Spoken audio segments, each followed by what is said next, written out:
The Bell chapter written by Geeta Krishnan Kuti, and today we are going to end this chapter, and this one will be the last video of the chapter The Bell. तो आज हम यहाँ से शुरू करेंगे इस chapter को from this point, and हमारे प्रीवियस वीडियोस में मैंने यहाँ तक क्लियर कर लिया है। तो अगर आपने नहीं देखा है then please go and visit the playlist, आपको वहाँ पर ये वीडियो मिल जाएगा। Part 1 and part 2 already uploaded है, and we are now doing the part 3 and the last part of this chapter. So welcome back everyone, this is Aarti Sharma, you are watching study table। अगर आपने अभी तक subscribe नहीं किया है तो subscribe करना ना भूले, बिकॉज आपको यहाँ पर मिलते रहते हैं regular videos. And if you want to understand any particular chapter then please do comment in the comment sections below, I will definitely make that video. तो चलिए हम शुरू करते हैं इस चैप्टर को। The women of the Namboodiri household stood in front in a tight invisible circle that no one else must touch, their eyes closed, clutching their thatch umbrellas that obscure every once vision, their lips moving in an ecstasy of prayer. तो चलिए देखिए यहाँ तक शुरू करते हैं।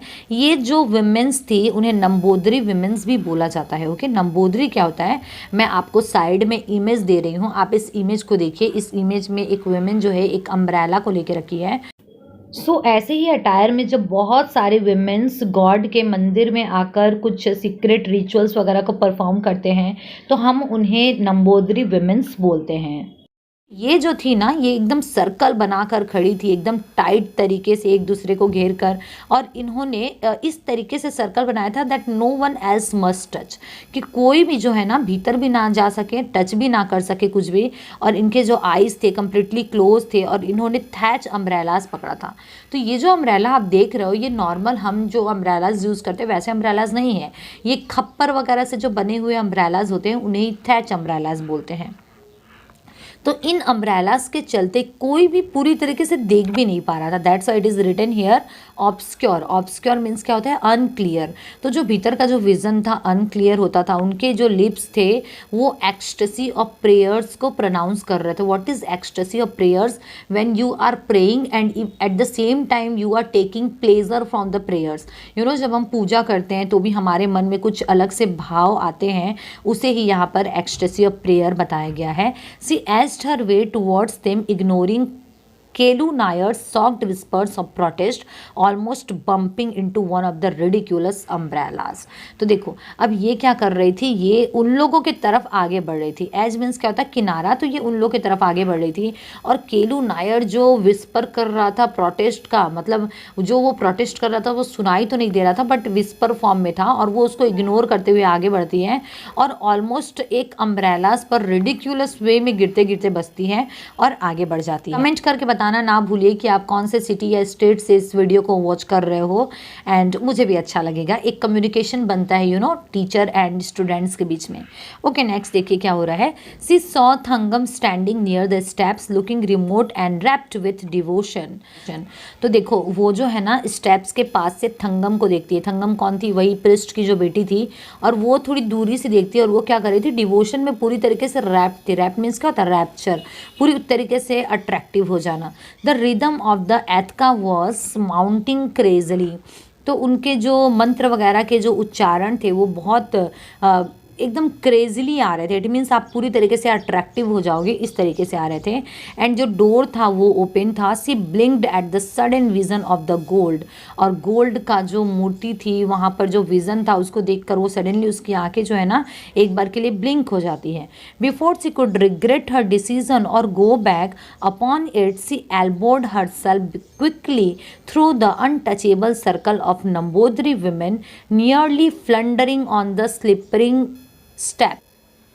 Next देखिए, इससे पहले कि उसे अपने डिसीज़न पर थोड़ा भी रिग्रेट होता, थोड़ा भी पछतावा होता, वो क्या करती है, वो जो अनटचेबल सर्कल जो बना हुआ था नंबोदरी विमेंस का, वहाँ पर वो फ्लंडरिंग करते हुए, फ्लंडरिंग क्या होता है, स्ट्रगल करते हुए स्लिपरी स्टेप से, बिकॉज जो सीढ़ी वगैरह थी वो बहुत ज़्यादा फिसलन में थी, वहाँ से वो स्ट्रगल करते हुए करीबन करीबन उन वुमेंस के पास पहुँच जाती है। The sight of the big bell above her touched her with a heady excitement excitement, तो उसके बाद जो उसे दृश्य दिखाई देता है बड़े से बेल का जो कि सिर्फ थंगम प्ले करती है, तो उसे देखकर उसके मन में एक एक्साइटमेंट आता है। सी could distinguish Kelu Nair's frantically whispered threats, but she reached up, rang the bell with one resounding clang and was down the steps before he realized what was happening। तो देखिए यही इसका सीक्रेट मिशन था। अब क्या होता है, वो डिस्टिंग्विश नहीं कर पाती है, वो क्या विस्पर कर रहा था, क्या उसे थ्रेट्स दे रहा था, क्या डरावने थ्रेट्स उसे वो दे रहा था, वो सब नहीं देखती है। वो तुरंत पहुंचती है, वो बेल बजाती है और रीसाउंडिंग क्लैंग, एक बार जो और टन से आवाज़ जो आती है ना घंटे की, वैसे रीसाउंड होता है। उसके बाद वो स्टेप से नीचे उतरती है और यहाँ तक केलू नायर को कुछ समझ ही में नहीं आता है। Before he realized what was happening, उसे कुछ समझ ही में नहीं आता कि एक्चुअली क्या हुआ, लेकिन उसने तो जो करना था वो कर चुकी होती है। ओके, नेक्स्ट देखिए। Dimly she was aware of dark looks and subdued murmurs pursuing her as she permitted Kelu Nair to drag her away। तो देखिए ये तो अलाउ नहीं रहता है कि कोई भी आकर ये सीक्रेट रिचुअल्स वगैरह को परफॉर्म करे, बट इसने तो ऐसा कर दिया है। तो इसीलिए वो अवेयर थी कि एक्चुअली ये जो डार्क लुक्स था वुमेंस का, वुमेंस जो जिस तरीके से उसे देख रही थी, सबड्यूड मर्मर्स, जो धीरे धीरे जो मरमरिंग की जो आवाज़ आ रही थी, तो जब उसने अलाउ किया केलू नायर को कि उसे घसीट कर ले जाए, हाथ पकड़ के ले जाए, इमेज में भी देखा लगा हुआ है आप देखिए, तो वो जो लुक था ना, वो उस सब चीज़ को समझ रही थी, उसे सब कुछ एग्जैक्टली समझ में आ रहा था कि ये लुक कैसे है और ये मरमरिंग्स एक्चुअली क्या बोल रही है। Returning home in the gathering shadow his imprecations grew louder and more vehement. और जब वो घर आ जाती है तो गैदरिंग शैडोज जो थे, इट मीन्स गैदरिंग पीपल्स जो थे ना, उनके जो इम्प्रिकेशंस होते हैं, इम्प्रिकेशंस क्या होते हैं देखिए, स्पोकन कर्स, तो वो लोग जो आपस में बात कर रहे थे वो और ज़्यादा लाउडर हो गया था एंड और ज़्यादा वेमेंट हो गया था। वेमेंट मीन्स क्या होता है, स्ट्रांग हो जाना। नेक्स्ट देखिए क्या है, warnings of the great grandmother's terrible wrath were becoming real. तो उसकी जो ग्रेट ग्रैंड मदर थी और उसने जो कुछ भी उसे वार्निंग्स दी थी उस गर्ल को, वो सारे टेरिबल रैथ जो थे, जो डरावनी जो बात जो थी, वो सबके सब अब रियल हो चुके थे। सी पेड नो हेट, लेकिन ये देखिए ये जो है ना, इन सब चीज़ों की तरफ बिल्कुल भी ध्यान नहीं देती है। She paid no heed at all, for she felt wondrously light hearted, excitingly happy। लेकिन इसने तो इन सारी चीज़ों की तरफ, डार्क लुक्स की तरफ, मरमरिंग विस्पर्स की तरफ, इन सब की तरफ ध्यान ही नहीं दिया। हिड मीन्स क्या होता है, अटेंशन देना। बिकॉज उसका जो हार्ट था वो बहुत लाइट फील कर रहा था, उसे बहुत अच्छा लग रहा था, वो बहुत हैप्पी फील कर रही थी। As she climbed over the stone stile to enter the house, she turn for a last look at the temple.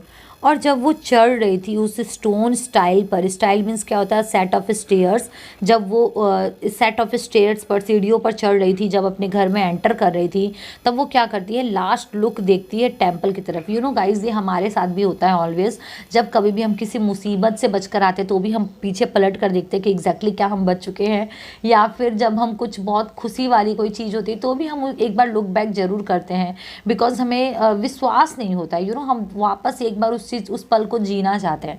तो आप भी कमेंट करके बताइए अगर आपके साथ भी ऐसा कोई इंसिडेंट हुआ है तो। नेक्स्ट देखिए क्या होता है, it gleamed back at her conspiratorially blessing her happiness. तो ये जो उसने लुक बैक किया था, तो उससे ना उसे एक तरीके का हैप्पीनेस मिल रहा था। एंड कंस्पिरेशनली मीन्स क्या होता है, सीक्रेटली। तो ये जो इसने किया था, इसे एक सीक्रेट खुशी मिल रही थी। बाकी लोगों के लिए तो ये बहुत गलत बात थी कि इसने रिचुअल्स को फॉलो नहीं किया, लेकिन इसे इस चीज़ से बहुत अच्छा लग रहा था। What do you think she turn back to have a last look at the temple. देखिए इसी चीज़ को हमने अभी डिस्क्राइब किया है, हमने अभी डिस्कस किया है कि उसने पीछे पलट कर क्यों देखा। चलिए आगे बढ़ते हैं। She was in dire disgrace, their tight lipped silence was more eloquent than speech, as was the conspicuous absence of her favorite tiny papadums at dinner. The papadums specially ordered for her every holiday and served regularly at every meal। देखिए लोगों की नज़र में ये अभी disrespected थे। Disgrace means क्या होता है, डिसरिस्पेक्टेड होना। एंड इसके फैमिली मेम्बर्स जो थे वो टाइट लिप्ड साइलेंस में इसका विरोध कर रहे थे। जितना बोलकर हम नाराज़गी नहीं दिखाते हैं, उतना हम चुप रहकर भी नाराज़गी दिखा सकते हैं। और इसे ये सब कुछ समझ में आ रहा था कि मेरे से फैमिली मेम्बर्स गुस्सा है, बिकॉज उस पपदम्स बोलकर उसका एक फेवरेट खाने का आइटम था और वो आज डिनर में मिसिंग था। तो ये जो पपदम था ये उसे एवरी हॉलीडे हर एक मील में, हर एक खाने में परोसा जाता था, लेकिन आज इसे नहीं मिला था। तो इससे समझ में आ गया था कि मेरे फैमिली मेम्बर्स मेरे से गुस्सा है। She did not really care, लेकिन देखो इन सब बातों के ऊपर वो बिल्कुल भी केयर नहीं करती है। For the silence seemed to be filled with 1,000 voice singing within her, because ये जो साइलेंस था घर वालों का और उसके भीतर से जो एक खुशी की जो सिंगिंग हो रही थी वो एक्टिविटी करके मंदिर का बेल बजाकर, तो इन सारे साइलेंस को उस सिंगिंग ने ख़त्म कर दिया था। She was quite sure that the golden god within the temple in whose eyes all are equal had accepted her gesture with love. तो देखिए ये पूरी तरीके से श्योर थी, क्वाइट श्योर थी कि जो गोल्डन गॉड है, मूर्ति जो है वो तो गॉड गोल्ड की है ही, but at the same time god को गोल्डन भी बोला गया है। और जिनके नज़र में सारे पर्सन्स इक्वल है वो इसके जेस्चर्स को बहुत अच्छे से एक्सेप्ट करेंगे। जेस्चर मीन्स के इसने जो एक्टिविटी की बेल बजाकर उसे वो बहुत अच्छे से, बहुत प्यार से एक्सेप्ट कर लेंगे। So this was the last part of the bell chapter. आपको ये कैसा लगा कमेंट करके बताना ना भूलिए। Thank you so much for watching study table. Let us meet with the next video next time.